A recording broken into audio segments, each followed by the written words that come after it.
All right, so today is what April 21st, and I want people to be able to go and see how to use and leverage the feedback. One of the things that we're going to do right now, I'm kind of tweaking this and I'm working on it in real time, but I'm actually going backwards. It's really funny. When I first came to Cheney University, our resources were a little bit more plentiful. We had projectors, we had poster paper, and we were allowed to have students print out posters. And we would have little poster sessions out in the hall. It was actually very disruptive. I think honestly, some of the people that don't like me today come from that, from when we're having our little poster sessions and it was making too much noise, or students wouldn't come to their class because they want to hang out with their peers in the hall during the poster session that I would conduct. Um, and we got away from it. I got away from it for some of those reasons because it really was disruptive, even though we would tell students, don't listen to, let's say, Destiny's poster, right? Destiny's popular, Destiny has friends. And why in the world would you go into, let's say, intro to psychology if someone's teaching it when you could hang out with Destiny in the hall and show her support by her poster? It really was disruptive to what we were doing. So I ended up stopping it just because I started to realize I started feeling the hate. However, I think I want to give credit to where credit is due. I saw what we're able to do with Zoom, and I'm also able to see what we're able to do with technology now, that we don't have to print things out, worry about waste and paper. And we also can meet at times that might not necessarily be consistent with our regular workday. So again, I'm going to go back to getting it so that you guys can present your information and hopefully to your friends and family and your peers, and some of our faculty will be a part of it as well. All right, so that's a long-winded story about what I'm going to try to show you guys first. We may not actually get to that, but I do want to first show you how to use research. Now, I'm giving credit to Destiny because Destiny's brave enough for me to go in and let the class know what her grade is. I'm always shocked. I do this all the time. I do a lot of work to make sure that this is available, but I'm shocked sometimes when I find out that people are not aware of what's available to them. All right. Now, what I'm looking at right now is Destiny's grade. Are we all up in her grade? I'm so sorry, right? But what I want to bring everyone's attention to as of late is what's going on for assignment 7. Now, if you guys remember, assignment 7 is when you were doing the methods section. Assignment 8 is when you were doing the results. Now, I'll be honest, after doing the method section and the results, we have done every aspect there is to do a research paper. Now, what I'm going to do is ask for a final version of the research paper to kind of serve as kind of a 20-point buffer as a part of assignment 9. But essentially what you'll be doing is you'll be going through your assignment 4 and 5 from this semester, right? I'm not going to require people to go back to assignment 3 from last semester. That's just because it's just not fair. I don't want you to have to get another article, but we do need to have assignments, our assignment 4 and 5, which are summaries. You need to go back over there, make sure that your information is accurate, improve it, and then put it in your a final version of the paper. Assignment 6 is when we enter data that's not really relevant to what we were doing. Then assignment 7, we will be focusing on including the method section, and then assignment 8. All of these assignments we're going to go back over. We're going to look at the rubric. We're going to look at the feedback. We're going to improve what we've done. That is the key. It's not about making sure that you get it right the first time. Now, Destiny's doing a pretty good job doing what she needs to do the first time. However, you could either have not submitted it, or you could have done a poorer job when you were submitting these assignments. That does not escape you from the ability of learning from your mistakes. If you don't understand why you got a 0 on an item of a rubric, or a 1 or a 2, or if you don't know what will give you that extra point to make it a perfect 5, that is what conversations with me are about. That is what class times from now to the rest of the semester will be about. There is no reason and or excuse that I can see and or imagine that would explain or justify us not getting better and being the best that we possibly can be. All right, again, another tangent for myself. I'm so sorry. Let's look at what Destiny got for assignment 7. Now, everybody has this unless you did not submit the assignment. We're going to click on feedback. Now, this right here is, I apologize, I think I double checked this, but I want to make sure that everybody has the right rubric. This right now is the rubric that everybody had and what you should have been using for assignment 7. Now, it's clear to me that many people kind of do the method section by just looking or mimicking and not looking at the rubric, but this is what you should have looked at. And this is what I did look at to give each of you feedback, right? So looking at this right here, now again, I kind of get through this aspect. I got to go through everybody in the class. So you might understand it. Destiny kind of messed up right here. At the start of the conversation, you got a 4, right? Now I put on here, you got a 4 out of 5, not a 5 out of 5.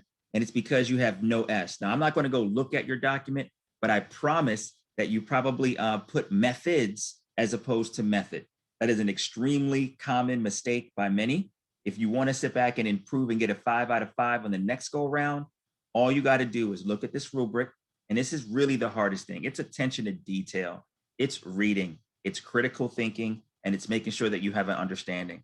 I've dealt with many of you guys one-on-one, and I'm starting to see the amount of frustration that is involved with having to just deal with everything. It's just so extra. It's just too much. I mean, that's just a part of our language, right? But looking at these rubrics and implementing it into your product, that will make you a better researcher. It will create a better product. So that right there is something very simple right there that will lead to Destiny getting a 5 out of 5 as opposed to getting a 4. So get some additional feedback, right? It must include 4 more characteristics of the sample. A lot of people did this really well. Now, I didn't give her full credit on the 4th one, right? And what note did I say to her? Which is located in Cheney, PA is a weak characteristic. Ooh, I think you can do better, right? And then consider others.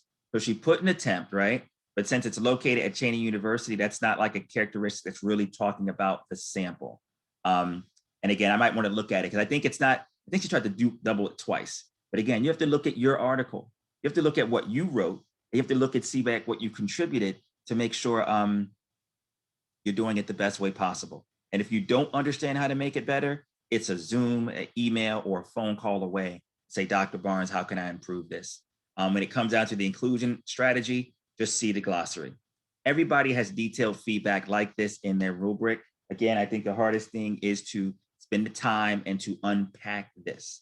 But when you unpack this and incorporate it, I think everybody will be a very, will be a better researcher and your product will be much clearer. All right, so this right here is how you would use the feedback. Everybody has individual and unique feedback. Destiny's brave enough to let me go through what she's doing. One of the things that she didn't get a lot of points on right here, and I'm going to say this not because of her, but because she got 1s and 2s right here. Many people just had 0s, right? A couple things that you want to do. 1, it must reference the items completed by participants by their name. Now, again, this goes down to looking at what we wrote in the instructions. When it came down to materials, right, or in the materials section, there was a note underneath, right? Be sure to include only descriptions of the relevant materials here. Now, I went back and watched the video when I was going over this rubric in class, and I said it. So I know I said it, but there's a difference between saying it once and then making sure that it translates, right? What I mean by this is you're only talking about the materials. Like say, for example, we did Google Forms. That's one of the materials that many people forgot to include, right? Google Forms. We did a 15-item survey using Google Forms. The items were, let's say they were on scales of 1 to 5. There was 26 items on the survey, et cetera, right? We're only describing the relevant materials here. Unfortunately, we had many people that were in the material section saying participants were, they came in, they sat down, and they completed. That's not a material statement. That's a procedural statement. You're talking about they came in, they sat down, they logged onto the computer, they clicked on the link, and they did. That's all procedural statements. The materials are just facts about what things were actually used, right? So materials is all about talking about the tools and the materials that were used as objective as possible. And then the procedure, there's a limitation that's almost implicit and implied from that as well, right? Now, the procedure says, be sure that you are not describing materials in this section. And again, I saw that. It's really funny because individuals would go into detail about in the procedure section, right? That's when they would tell me there were 26 questions. That's when they would tell me that it was using Google Forms. That's when they would tell me that it was posted on the Cheney Hub right? And things like that. That's just the procedure, right? The procedure wants you to just go in and talk about, okay, I'm a participant. I came in, I clicked the link, I answered the survey, I was thanked for my process. I included my email that might be an aspect. You're just talking about the procedure, what the participants did. So it is very difficult to make sure that people separate those two things out. And that's a lot of the feedback I gave a lot of individuals with this.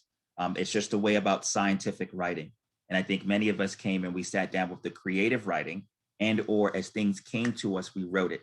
Now, nothing wrong with as things come to you writing it down, but you do want to make sure you look over it again and make sure it's at that right place. So for assignment 7, that is probably the biggest distinction that I saw. People not limiting the material section to only describing the materials, right? And people not limiting the procedure section to only describing what the participants did with the materials, as opposed to also introducing what the materials are. I saw that a lot in a lot of people's contributions. Again, everybody has their own feedback. Thank you, Destiny, for showing you and sharing yours. The same thing will occur for assignment 8. Unique feedback according to the rubric. I took out 2 dimensions in the rubric just because I didn't like the way they looked, and that's from conversation for many of you. But the rest of those aspects and dimensions are here. And again, depending on how you do, there's also be feedback. Destiny did a good job on this one right here, right? So there's not many statements including about what was done and what was done wrong. But again, the only thing preventing you, in my mind, from creating a perfect paper when you submit it at the end is reading this rubric, right? And either not caring, sometimes you don't read or you care it, but then not reaching out to me. And I mentioned before, those who may not like me or don't want to talk to me, you don't have to jump into Zoom. You can send me an email. Yeah, this was actually last year. I don't want to say the person's name. Somebody got real mad at me at the end of the semester, right around now when I caught them cheating. Literally, I caught them cheating, right? So they just mad at me, right? And they didn't want to talk to me, right? So that was fine. But actually what they did is they listened to me. And it's one of the first people who's ever done that, right? They sat back, and if they had issues with an item on the rubric, they would essentially copy and paste this, just like this, send me an email. Now, the email came with a little tone talking about, please respond to me within 24 hours and this, that, right? Whatever. You can add that in there too. That's just color. I'll just laugh at you next year when I'm talking about the story. But nothing should prevent anybody from getting the feedback or support that you need. If you don't want to jump into a Zoom, if you don't want to hear my voice, or if you just want to send an email, I will respond to these emails. And if I don't respond to your email, you got a legitimate reason as to why you aren't getting support in the class. Yeah, I think the story I was just telling you before is actually funny because I did like the student. They just got busted. But, it comes down to when people can't admit that they're wrong or say they're sorry, they get to the whole I hate you type of approaches. So again, these feedback is key, right? And creating a final version of your research paper will be a component. It's going to be a lot of work, right? Actually, it's going to be a lot of work, and it's not going to be a lot of work. It's going to be a whole bunch of copying and pasting what you've already done, if you've already done it, right? And going through these rubrics and these feedbacks to make sure that you know how to improve your assignment. Now, the only way I want to go into more detail about feedback is this. I use a different approach to give you feedback for assignment 7 and 8. The feedback I gave you for assignment 4 is a little different. Now, it's the same logic, right? But assignment 4 and 5, I have this same type of rubric created in, in D2L. Now, same thing. You get feedback, sentence case for article name, a little suggestion. She got a 4 out of 5 as opposed to a 5 out of 5. Shame on you, right? But when you copy and paste and you put that into your final paper, this is what you need to look at to make sure that you can improve, right? And if you don't understand some of this feedback, missing data, use and not the ampersand sign, right? So again, if she wants to sit back there and get a perfect score on this component of assignment 9 that will be based on resubmitting everything you've done, fine tuning and improving, you have to have the attention to detail and patience to go through and make sure that each one of these aspects right here is addressed. So I say it's a lot of work, but I feel like it's a little work at the same time. And I know that it's difficult.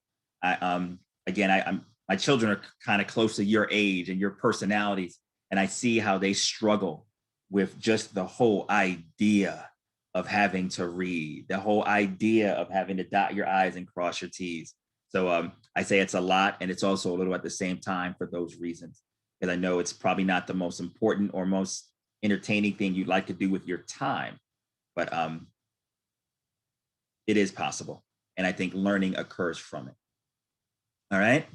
So those are two different ways that the methods will be shared with you in terms of feedback.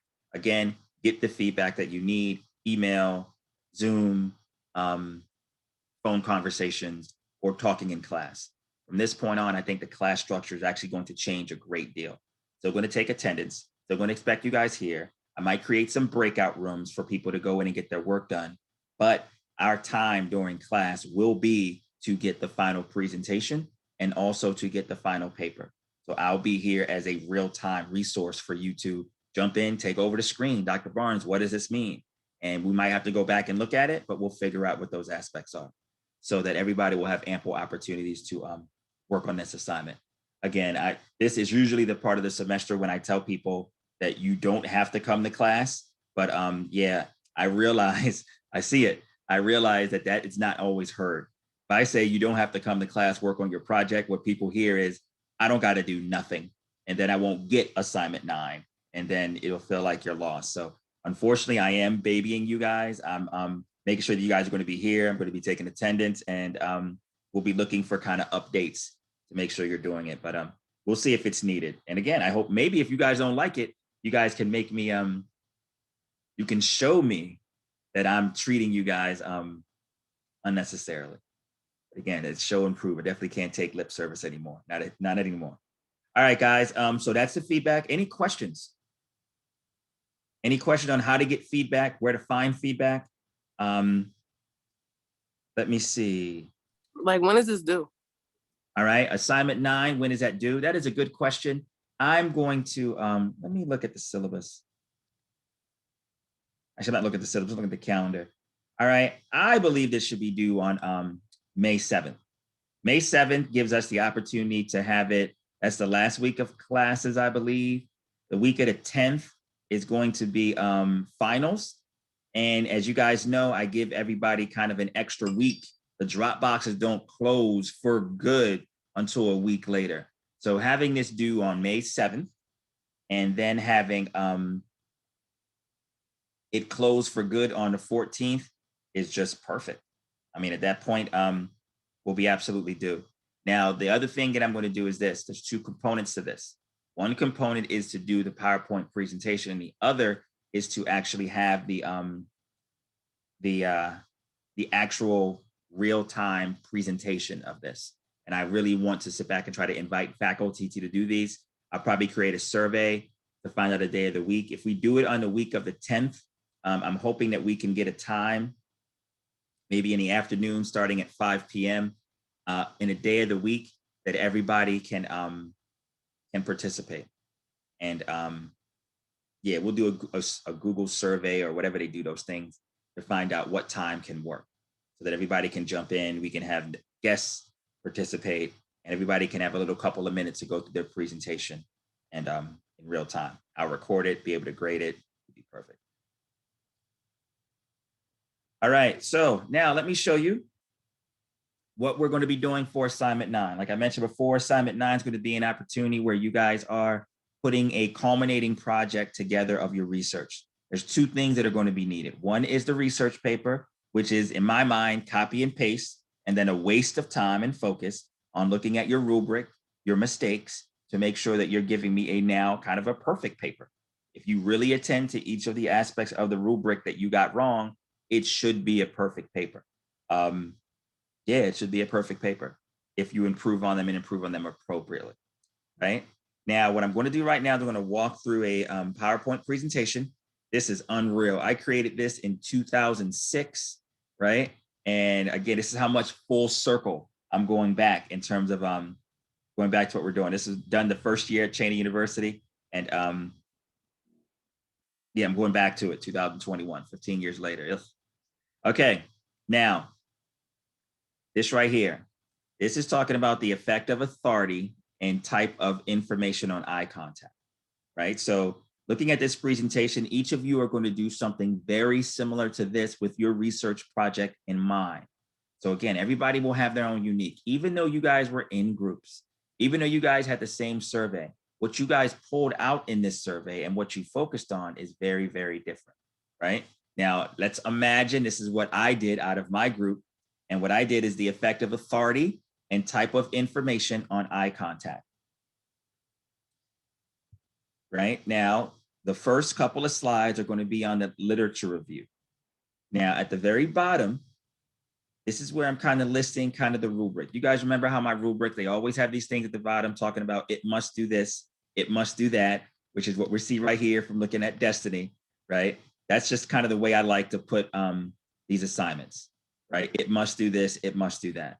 So what I have at the bottom of each page, it's not just a situation of showing you what this presentation should look like. I also have these it must statements at the bottom, which will essentially be a rubric for how to do your PowerPoint presentation of component of assignment 9. First thing is that it must summarize one of 2 primary sources. Now, a primary source is an article that you have read. We have already read this article, and we did that for assignment 4.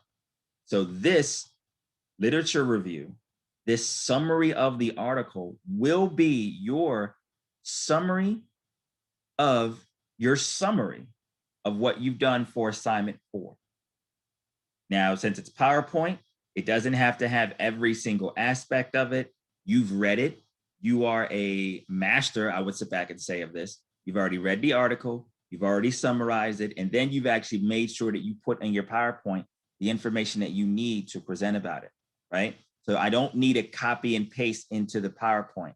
I need the nuts and bolts. Now your presentation, your presentation will show me that you understand fully what's needed in the article, but the PowerPoint only needs to have those pointers that can help remind you of what you know. Remind you of what you know. And that's the level of thoroughness that we're looking for. When you guys are coming here and getting to this point, you do need to know about this article. You do need to understand it. That's the only way that an index card or a cheat sheet can help you. If you don't know about the actual article, an index card and a cheat sheet will be all that you'll say. I'll see it, I'll pick up on it, and it'll be reflected in your presentation component of this grade. Right, but this is my summary of my first article. So I'm going back to assignment 4. I'm summarizing as part of my literature review the first article that I did. Now this right here is going into eye contact, a study from 1978. Eye contact is often used to make inferences about a lot of things: paying respect, attention, attraction and interpersonal attraction, interest, and then also interpersonal interest, like what people are looking at. What you look at is what you're kind of interested in, right? So that's me summarizing the first article. Now, looking at this rubric, however, we move on to the next aspect. We must relate the article to the research project. So the first step is just clearly talking about what the article is, summarizing it. The next slide is saying, all right, there's something about this article that I think is relevant. Now, if we did our assignments and tasks correctly, the articles that we researched at the beginning of the semester should have been consistent. They should have moved on and been a progression towards our final research project. So what I want you to do is to pull out that tie. What I say here is this article supports the notion that eye contact is the most important factor in the workplace and academic setting. Now, my study is larger than that, right? However, I'm making a tie to the research project. Now, it might just be a kernel. It might be a significant portion of the article, but I have factored in, since I've read it, I've understood it, I have amounted some level of critical thinking to tie this article to my current research project. Big or small, I'm communicating that on this slide, right? Again, your articles that you summarize don't have to be perfect replications of what you're doing in your research project, but there should be something that you learn. It could be a result. It could be one of the variables. It could be a survey instrument that you're using. It could just be a one line in there that's saying that, eye contact is bad for your digestive system, and you start running on, right? But again, it must relate the article to the research project. Now I have one of two because we're doing this literature review, summarizing an article. Now this right here is actually the same article, right? But for you, when you do this, it's going to be the second article. So you would now go back to assignment 5, which I hope everybody did, and you would put the summary of your summary right here. The next thing that you would do, same thing, repetition. You must relate this article to the research project. And this is for the second, fix that right here, for the second article. This is taking assignment 5, which you summarize, and you're relating it to your research project. All right, any questions thus far? No. All right. Oh, okay. Money in the bank. Okay. Now, then we want to talk about kind of the rationale. You want to talk about your experimental rationale. Now, you've done to a certain extent, had 2 articles in your PowerPoint, and you pulled out some relevance to why you think it's important. Now we need a slide or slides, right? That's communicating your experimental rationale. Why are you doing this, right? Now, what I have on here is eye contact can be difficult to maintain given the circumstance, right?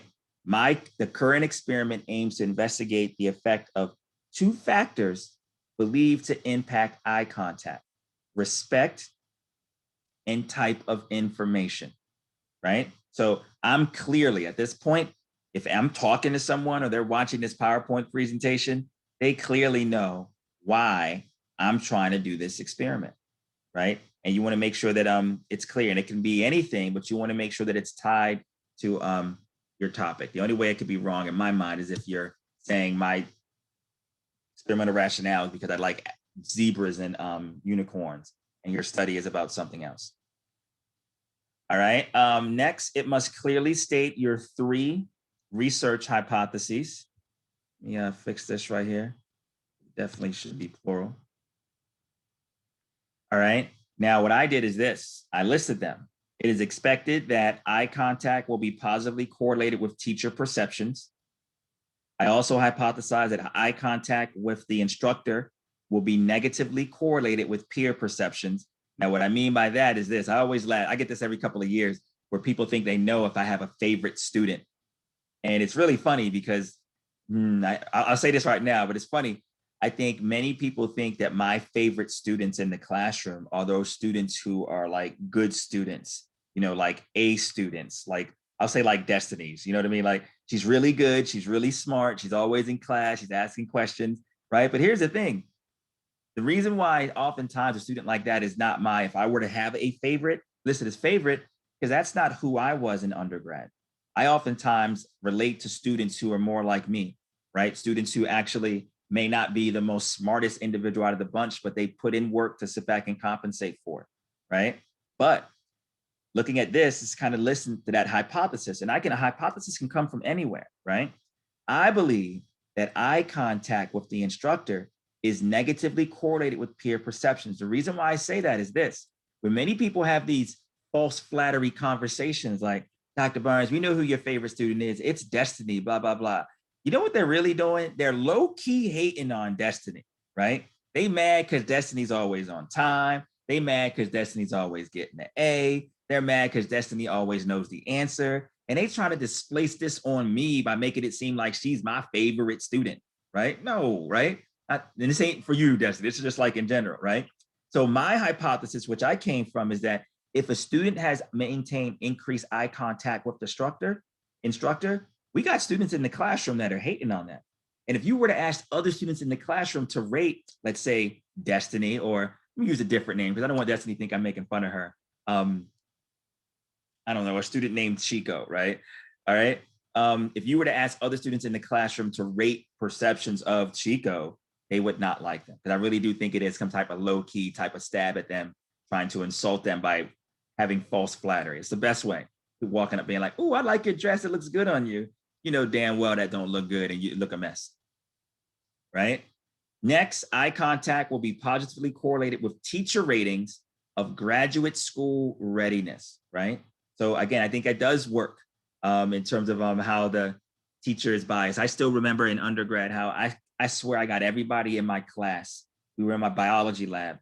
We got everybody in the class an A because the last day of class, we finished our labs and I talked to my friends. I think we had pages at that time, right? We were just like, look, follow my lead. We're going to make this teacher think we like him.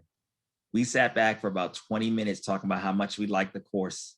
And as a result, I'm telling you, we didn't have D2L back there, but our earned grades was not the grade that we received for our lab, right? Eye contact with the instructor, making them think that you like them, et cetera, et cetera. If you got the right or the wrong professor, depending on how you look at it, it might lead to positive responses from that faculty member, whether that faculty member thinks that they're going to give you a better grade or they just think that you'll be better, ready, and prepared for graduate school. So again, these are my hypotheses, right? They're consistent with the variables, but there's no boundaries. I can't say they're wrong unless you're sitting back there saying your study's not about eye contact and it's not about graduate school readiness. That's the only reason why they can't. Now, here's the thing for you guys, since we have a lot of correlational research, your variables and your hypotheses will be pretty simple. I mean, it's either positive relationship, negative relationship. I guess you could say no relationship. Yeah, so there's 3 possibilities. I think this will make this a lot more manageable for a lot of people as opposed to having to understand a complex study design. All right, I'm getting rid of this. I had it up, but I think that's just kind of a waste of time. It was nice for me to see that you learned something, but it wasn't nice in terms of how we really present research. All right, method. Now, again, this method's going to mimic what we've already done, right? Participants. It must describe the sample, right? Now, I put the number 4 there because it's talking about those 4 traits and characteristics. I was just making fun of, I guess I was making fun of Destiny, how she gave me 3 good ones. I was like, oh, Trump type. Then the third one was like, you could do better, right? But again, we're looking for those 4 aspects. You've already done them. What you're doing now is you're summarizing it and putting it on the PowerPoint. Now, I only have 1 statement, but you would have 4 statements. You also have the inclusion criteria that's stated on the screen. Now, again, please realize you do not have to do this all on 1 slide, right? So if the 4 characteristics of the sample takes up 1 full slide, and then the inclusion criteria takes up 1 full slide, separate them. This is not a, you have to put it on 1 page, not at all. It's just, this is what you have to do, but it's not saying it has to be on these particular pages. That's the next aspect of the rubric, and you can see how I kind of went through it. All right, now we go over the materials. In this particular aspect, we use SurveyMonkey, a total of 6 crayons. Napkins for crying students were provided. Zoom software was used to record interviews, and cell phones were used to take a headshot of all participants. Those are the materials that were used. I list them, it's complete, right? Now it must describe the tools used and its purpose. So I'm not really going into detail about its purpose. You guys want to make sure that you do that, or at least in your presentation that you verbally say what that purpose is. It must name, list, and describe materials used. It must describe tools used. That's pretty much the same thing, but it's redundant. But ironically, that's one of the aspects that we didn't do. I had an individual, no disrespect to who you are, you might be listening, but I had an individual that gave us a method section of materials that looked just like this. It really was a list of bullets, right? Now, the list of bullets works perfect. So again, you're ahead of the curve when it came down to doing this right here for the PowerPoint presentation. A little going back to update when you're submitting the assignment. The method section, and it even said that to go back and look at what was done in the past. It is a narrative, it is a paragraph, and there's a lot that you have to say. So listing of bullets kind of like this is not appropriate for your assignment 7, but it will be appropriate for your assignment 9, which we're doing right here. All right, so it must describe the tools using its purpose. All right. Now I'm creating something called the essential materials. So this is new for each of you. Even though I want you to describe everything that was done on your survey, what I do also want you to do is to pull out what I call the essential materials, right? Now, when we went back to that first slide, it was talking about when I said like ratings of eye contact. That's essential because my hypothesis is about it. Now, my materials still included my question about eye contact, but my partners were interested in hip hop music. So my survey included items on hip hop music. My other teammate that doesn't ever show up, right? Their question was about marijuana usage on campus, right? So my whole survey is talking about my interests, her interests, and his interests. However, the essential materials is me pulling out the items that are relevant for me. Since I have 3 hypotheses, and my hypothesis about eye contact, graduate school readiness, and it's also about ratings from people's peers, I want to talk about them. And I'm going to spend extra time and attention making sure that I let the audience know what these are. My ratings of eye contact were on a scale of 1 to 10, right? Ratings of peers, unfortunately, not unfortunately, just the way it was, they were on a scale of 1 to 5. And when I talked about teachers' ratings of graduate school readiness, it wasn't just, hey, professor, do you think Destiny is ready for graduate school? We created like some type of measure. And it was talking about, it's a combination of their grade in the class, their overall GPA, and the teacher's yes or no response to their willingness to write a letter of recommendation, right? So it's not even like someone saying directly, Dr. Barnes, would you write Siani a letter of recommendation, right? I know that's kind of part of my duties, my responsibilities. And if it's a faculty member asking me, I might, especially, if it's a faculty member at this university, I got to be careful with what I say, because I might be like, oh, hell to the no, I'm not writing Siani no letter of recommendation. She blah, blah, blah, right? Faculty members here will go and tell Siani that. So I might have to lie, right, in order to sit back and make sure that Siani don't hear that I said I don't want to write a letter of recommendation, right? I'm getting savvy with my approach. When I would talk about the faculty members' belief about whether they are ready for graduate school, I'm not even asking them anything about, do you think Siani is ready for graduate school? I'm looking at the grade that faculty member gave Siani in class. I'm looking at Siani's overall GPA, because that's going to say something about her readiness, right? And then I'm also going to ask that professor, Dr. So-and-so, would you write a letter of recommendation for that? Now, that's a very simple question. Those 3 things put together into a formula, that's how I'm going to infer graduate school readiness. Not something as apparent as, do you think Siani is ready for graduate school? I mean, depending on who's asking, we can get a very different answer. I mean, you think about it. If it's Siani asking me, I'm gonna say, oh yeah, you ready for graduate school? Uh-huh. If it's faculty members talking and I trust them, we might tell the truth, like, you know what, Siani's good, but Siani, she might need to read a little bit. I'm glad she's a junior because she has another year, right? If I'm talking to a faculty member that I don't trust, I might lie because I think they might run back and tell her XYZ. Or what if my chair or my provost ask me? That's a very different situation. Why? Because the quality of our students is kind of an indication of us. So I might lie and say that Siani's good so that they can think that I'm a good psychology faculty member. She's my advisee and I take credit for her, you know, XYZ. So all of that could lead into why I had to use an approach to find out about graduate school readiness as opposed to asking graduate school readiness. And the savvy researchers and psychologists, we oftentimes do stuff like this.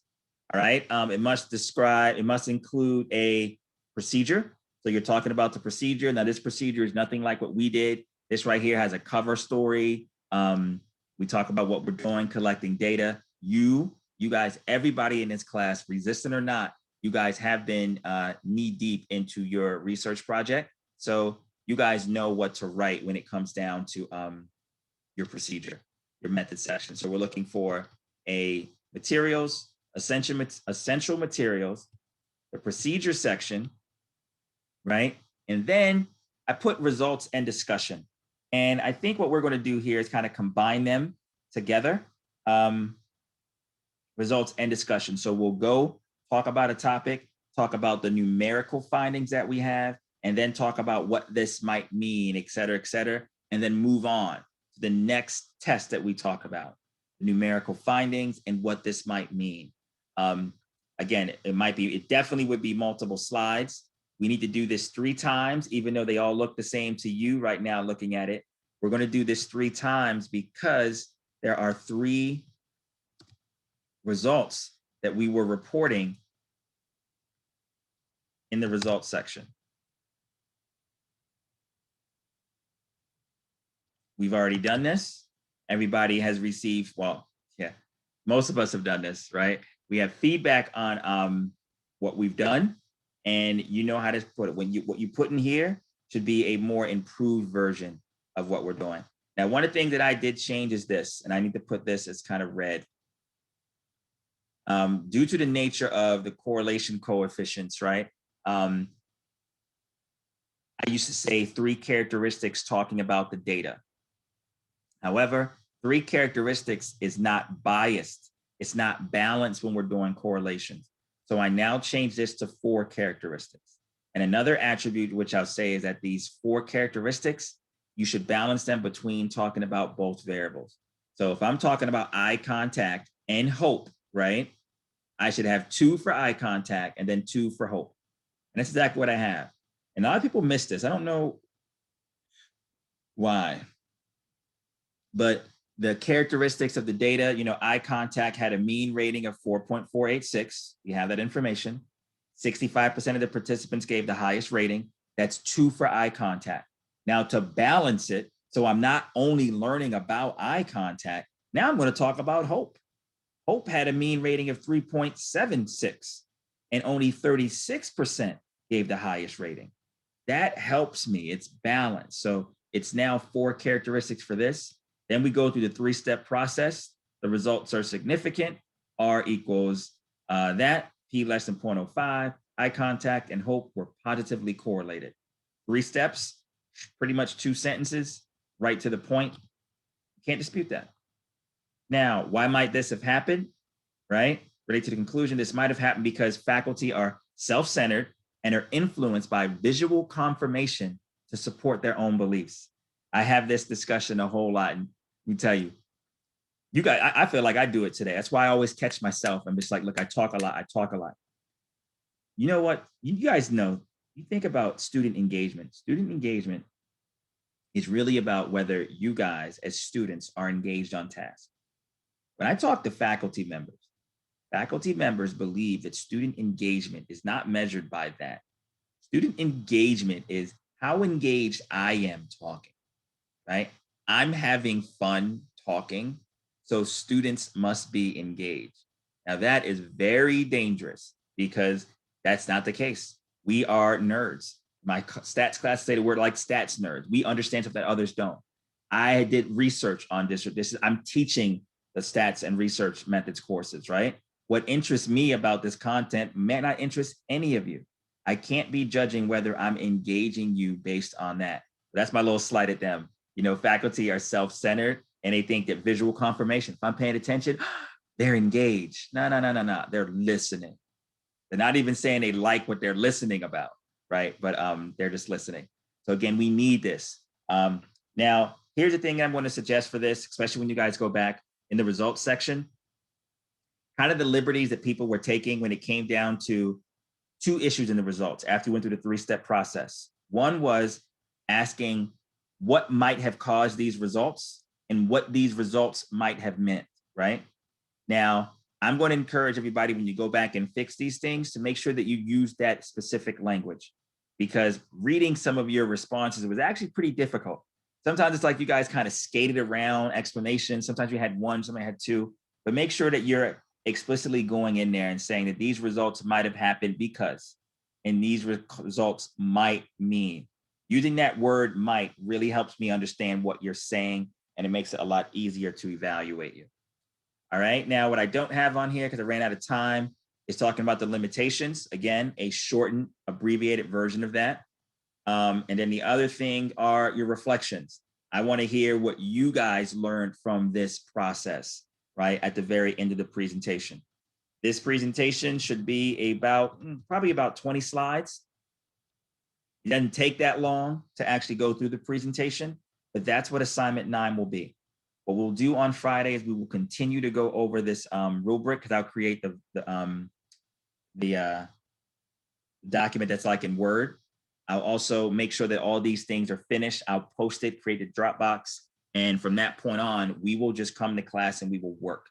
That is all we have to do. And I expect work not just to only be limited to in class, but since we don't have any task anymore, that's a lot of time that you guys have.